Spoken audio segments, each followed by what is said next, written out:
At ito pala yung kaganapan nung linggo. Nagsimba muna kami, tapos dumiretso kami doon sa bayaw ko at doon na nga kami kumain ng tanghalian. At ito na yung kaganapan. Ang saya-saya namin.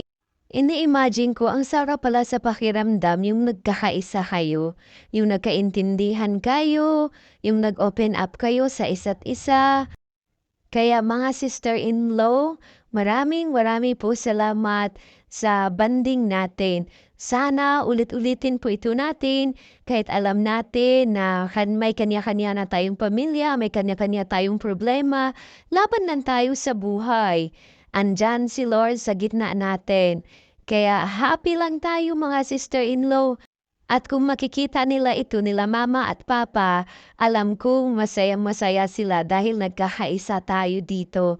Kahit malayo man sila at nakikita nila na ganito yung sitwasyon natin dito sa Maynila na masaya, nagkakaisa.